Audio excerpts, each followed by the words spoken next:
Hello. The purpose of this video is to provide a little bit more information on grant request letters and how a grant request letter is going to operate in assignment for the group project proposal for English 130.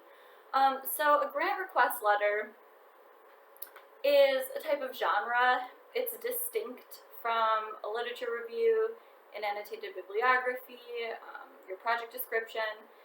It has a different functionality, so you're going to need to do less kind of research overviews. You'll do less citing in your grant proposal letter. You might not have to do any type of citation at all. The research is behind the scenes, and then the grant proposal letter is the part of the project where you're presenting the research that you have done. You're presenting an overview of what your project description is, how you're going to actuate it, what the projected costs are. You're taking all that information, condensing it, and then changing the tone to present it in a persuasive manner. So grant request letters are used in a lot of different types of fields. You see them often in nonprofit work where a group, a collective, is petitioning some sort of entity which has the ability to give them funding. You're petitioning them for funding so that they will then invest money, resources into your project, and then you could hypothetically actually actuate the project after getting that funding. So the grant proposal letter is very persuasive in tone. Its goal is to give some of that factual information about what your project consists of, why you're qualified to do it, how it's going to happen. But also ultimately you need to pull in the interest of whoever would be investing in your project and, convince them as to why your project is worth doing, worth investing in. So the grant proposal letter actually comes at the beginning of the project itself. The project itself is submitted as a packet. So it starts with the title page. Then the grant proposal letter is the next document that your audience would see after the title page. So the grant proposal letter is going to be directed to an entity which you have selected through your own research that you think would be a good fit for funding your project. Grant proposal letters for this class are often directed to UND, to the University of North Dakota.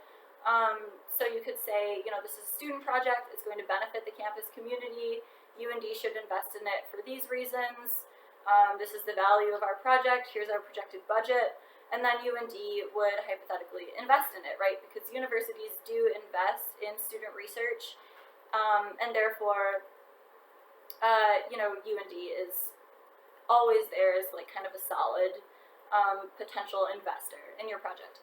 However, depending on what you're doing, you might want to think about alternatives. There are other investment companies which would possibly invest in apps or websites. I've seen that before.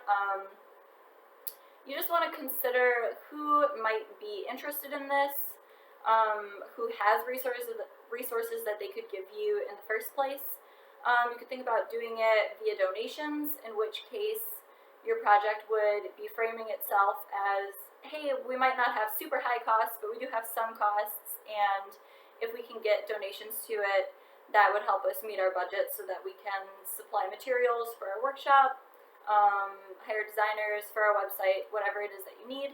I've also seen groups do this through a request for public funding, in which case the letter would be donated to mayor, public official, some sort of like branch of the government, which might give public funding to workshops of this case, making it like a community workshop. You might think about that if this is something that you're considering holding at public library. If you're thinking about holding your workshop at Chester Fritz or through UND, you're probably going to want to direct it towards UND. If you're thinking about holding it at a high school, directing it towards a younger demographic, then you may want to think of it as a public service. You could think about petitioning superintendents or principals. I've seen that before, for apps which are developed to like increase digital literacy for high school students. who don't know, the dangers or benefits of online communication, that sort of thing. So think about your target demographic. Who did your research focus on?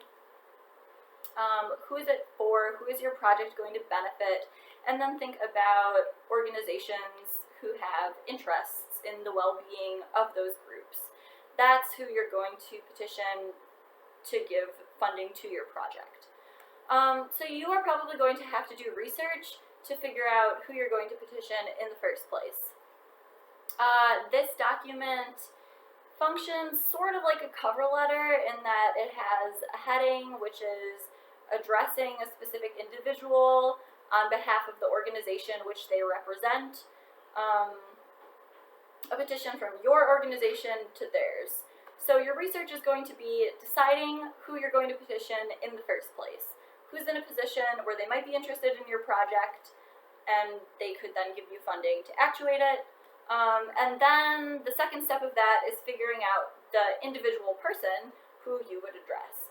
Sometimes that information is publicly available. If you have workshop for a high school, you may be able to easily find the name of the district superintendent who you think would be interested in integrating your workshop into curriculum at their schools. Other times, the name of the specific person in charge of delegating funding might not be immediately obvious. So do your best to research that, and if you can't find a specific name, you can address it in a general sense to the name of their investment company, whatever organization they represent. You would then put that information in the heading to the top left, just like a cover letter. Some sort of address, if you can find it. UND address is publicly available. Most of this information is publicly available. If it's not, just do your best to describe where you would want that letter to end up.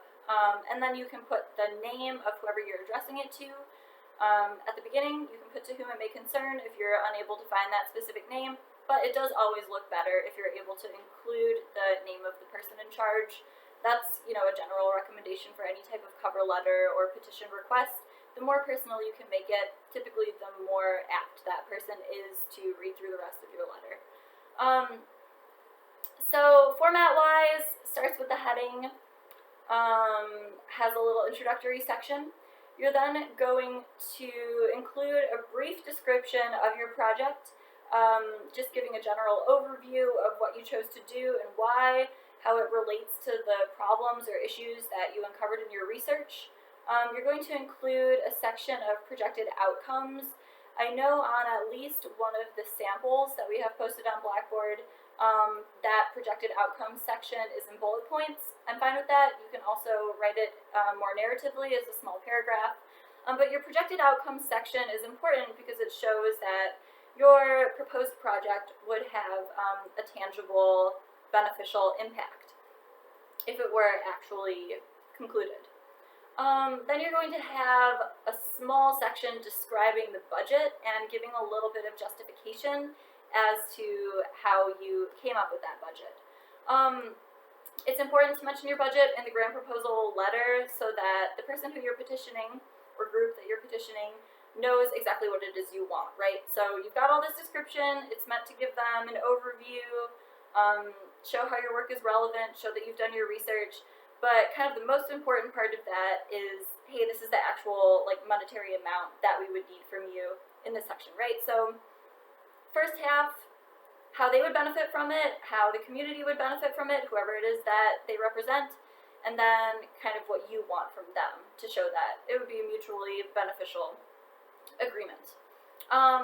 Tone, very professional, right? A lot like a cover letter, but also persuasive, written with the intent to convince them that your budget is reasonable and your work is worth investing in. Then you're going to sign it off.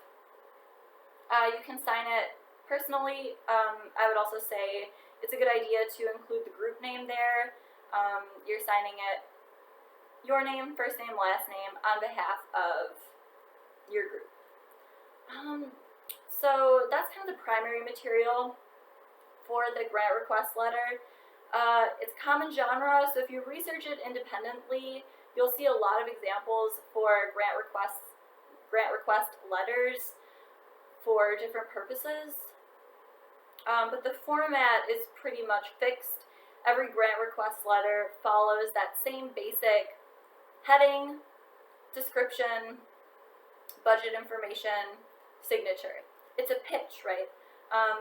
So you'll see that format getting repeated even as it's used for different topics and different fields. So I definitely encourage you to not just take a look at the samples that we have for this class, but also do a little bit of independent research on what a grant request letter looks like so that you can see some of those repeated patterns. And then you can also use the samples as templates. Since this is such a fixed genre, it really follows this like do this, then do this, then do this type of format. So you can use it as a template if you like. Just pull up those two samples, read through them, and then you can plug in your own information. Make sure that you've included the most relevant information that the examples also include. Sign it off. You don't need a visual aid for this. You do want to make sure that the formatting looks nice. Keep in mind that it's hypothetically the first thing that whoever is looking at your project sees right after your title page. So you do want it to look nice. There are word templates that you can use for this. Just make sure that your writing is clear, your heading is professional, you've copy edited it, all those fun things, and you should be on the way for a grant request proposal letter.